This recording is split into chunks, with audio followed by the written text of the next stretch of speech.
Today, Ruger and I are going to show you how to rebuild a Berkeley pump. Just me then. This thing's like brand new. Yours probably looks a lot worse than this one. So we sold this to a guy and he swears he didn't run it out of water, but he ran it out of water because you can kind of tell the seal in there looks a little burnt. We'll get to that, but I'm going to show you how to take one of these apart. They're not too bad. Yours is going to look a little worse, obviously, but the principle's all the same. It might just come apart just a touch harder, but this is how it comes apart. So 4 bolts right on the face.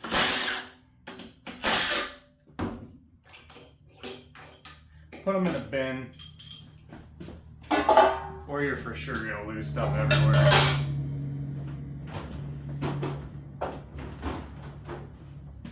I like to use a little rubber hammer.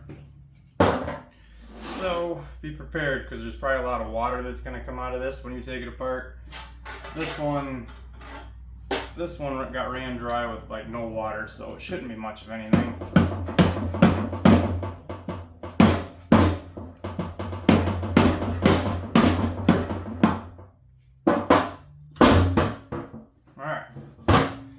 Set the face aside, and then you're going to tap around this ring. Don't hit it crazy hard, but tap on it with the rubber hammer.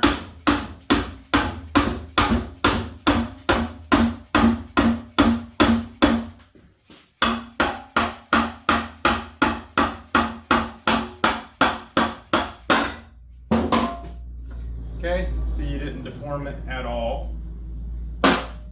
Alright.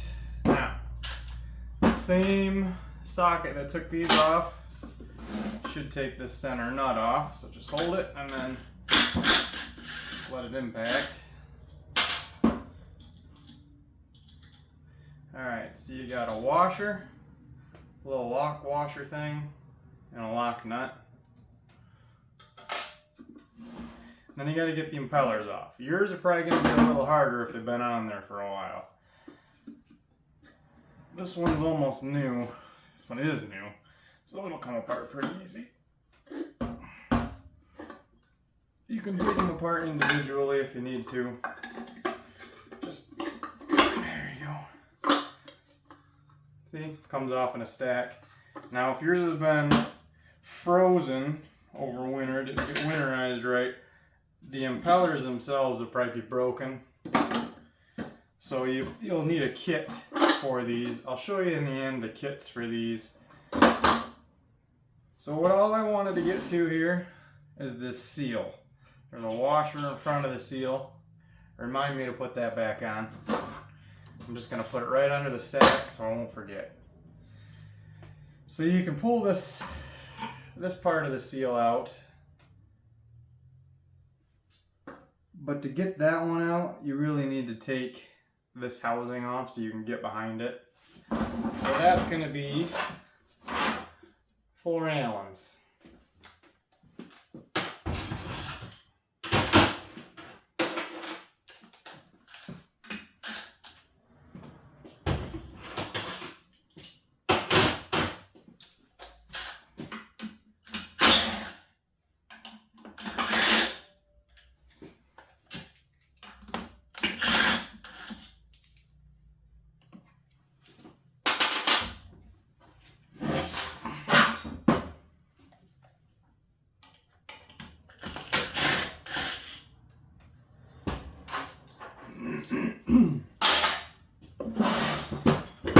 Okay, nicely remove the shaft, and now you're to your seal. Everything looks okay in there except for the seal. This guy swears it didn't run it dry, but I can tell you right now he did, and I'll show you why I know that.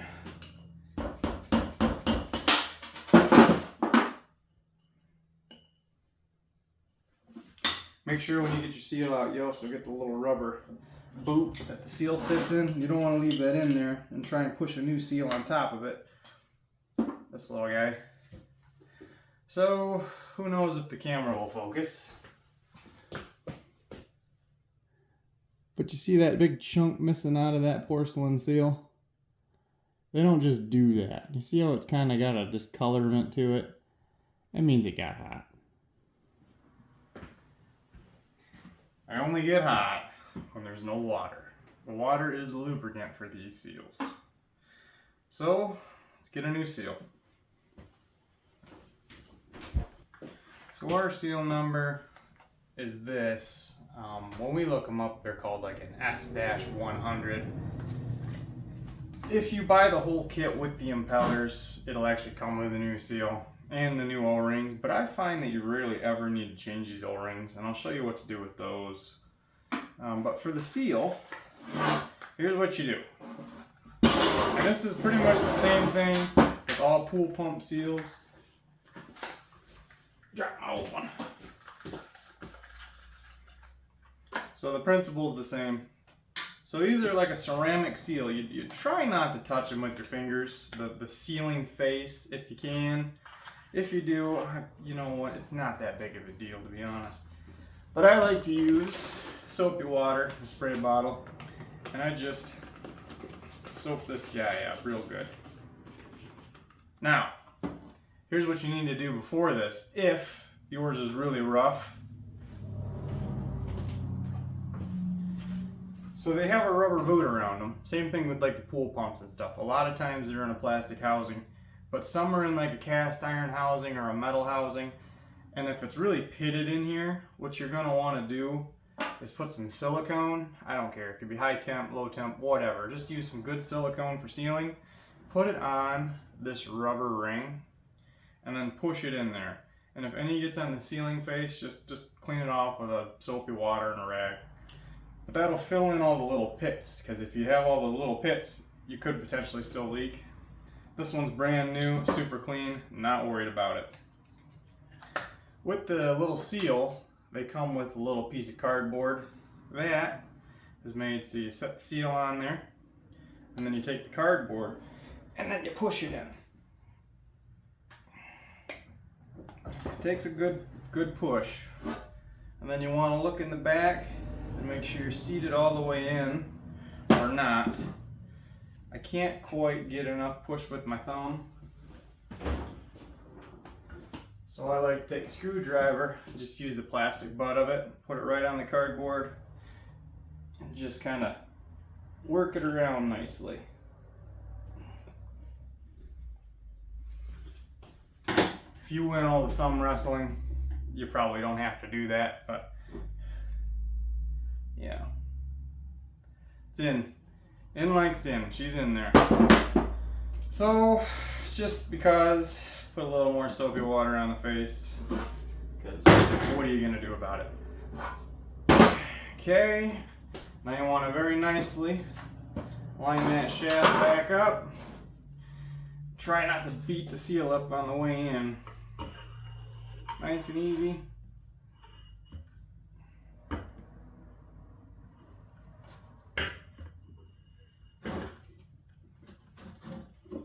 And there you go.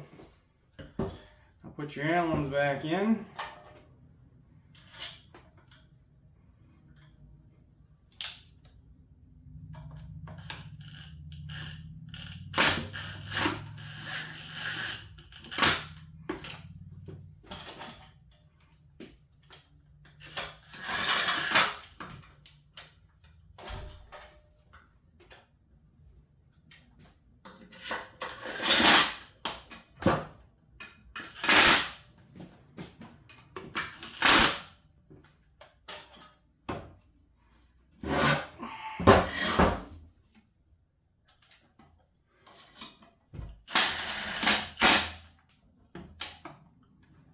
Okay.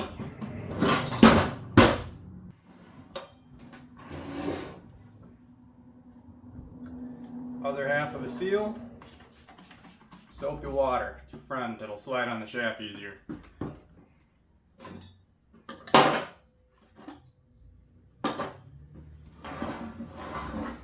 Okay, porcelain face, porcelain face, not porcelain face. Porcelain face, not porcelain face, okay?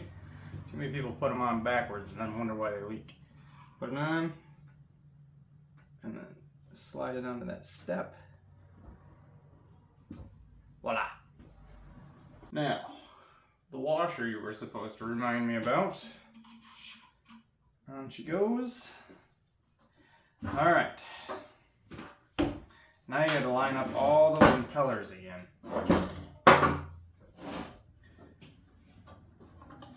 So, trying to put them on in one stack,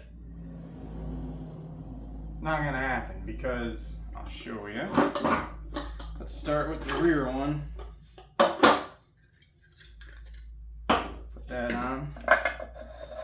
Put the diffuser in first.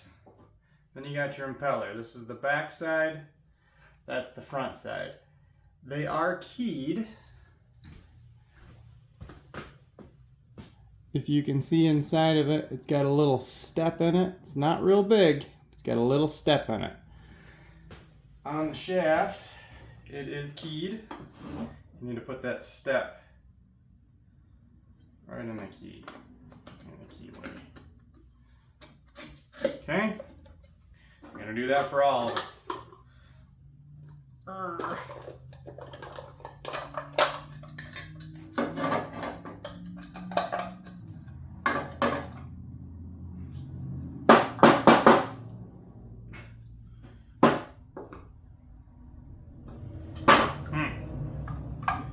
Well, I guess I ain't too worried about it. I can actually line this one up by hand. You can get them apart if you want it bad enough. Line her up. Working on. Line her up. Working on. Okay.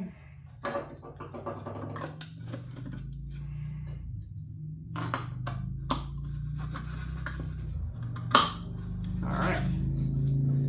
That's your impeller stack. That's all done. So on these O-rings, what I like to use, plumber's grease. In a bind, you can use petroleum jelly. Some will say, ooh, you're gonna ruin it. Well, tell you what, I've done it on a lot of pumps in the past over many years, and it's never once been a problem. It's not my first choice, but if you want to put it together and not have it leak or not want to ruin the O-rings, it's better than nothing. So I like to do that on both of them just to help with when this shell goes over it, it slides over nicely. It doesn't try to cut or roll the O-ring. There's one on this portion too. If you don't have any Vaseline and you don't have any faucet grease or plumber's grease, just get it good and wet with soapy water, or just put straight dish soap on it. That works too. And you'll be in business. Okay. Now, it can be kind of tricky putting these on sometimes. This is not directional. You can put it on this way or this way. It's not gonna matter. Sometimes you can knock them on with a hammer. Sometimes they try to flop everywhere.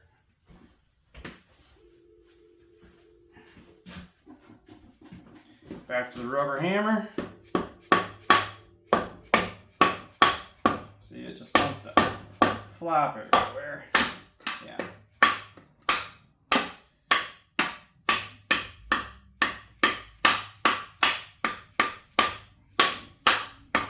Well, I'm sure you don't want to watch me fight with that all day. So before we do all that, I mean, you can do it after it's on, but we'll just do it now so you can see it better. Washer. Lock washer. Lock nut. It's got a lock nut on it already. You know what's funny is you got Loctite blue, but they put it in a red container. And then I got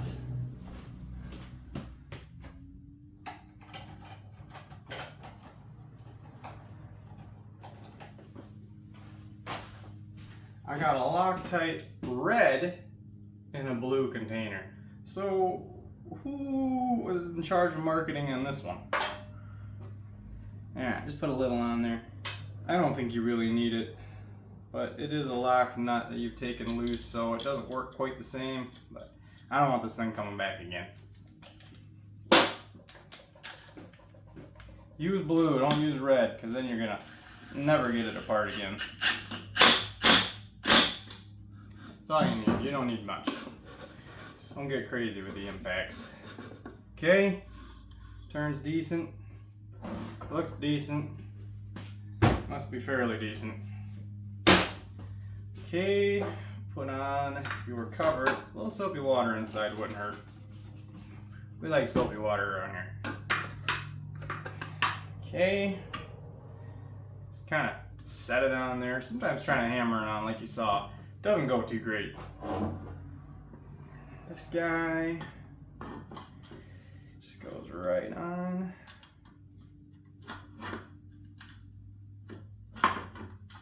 Ideally.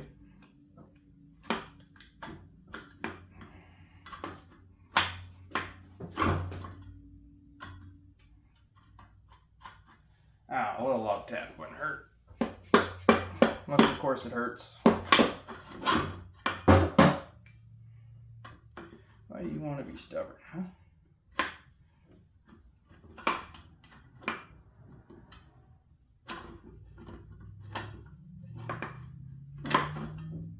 Why does that want to be so stubborn?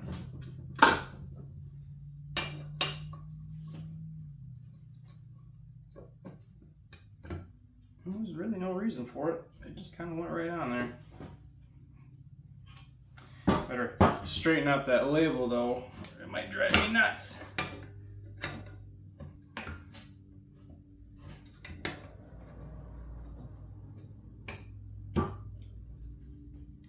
If I could tap that one on.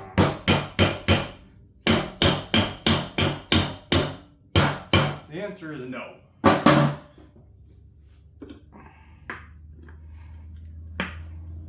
Alright, so just get it started.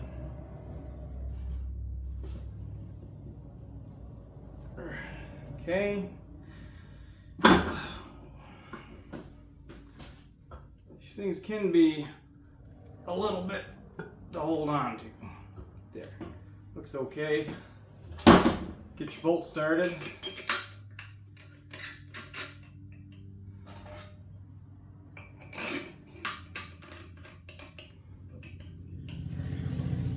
So just run them down until they're just snug.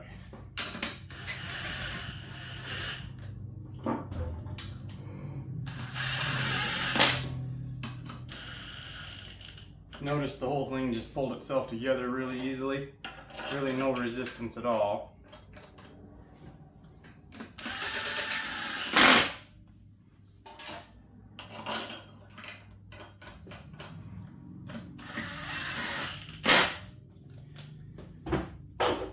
And do the last bit by hand. The correct way.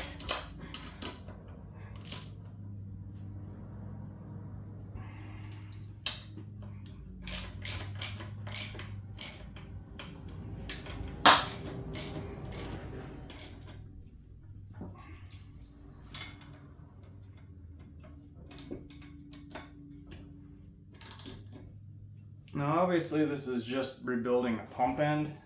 Just didn't do anything with the motor. If I get one of these in that I gotta do bearings on the motor, I'll make a video for one of those. I do see I probably see 6 of these a year maybe. It's a pretty common pump. There's quite a few really common ones I get, but this is definitely one of them. So that right there is a rebuilt pump. I like to kind of, if you shoot in through this hole here, you'll see the seal down in there. I like to hit it with a little soapy water. And let's hook it up and just make sure it sounds okay. And hit it.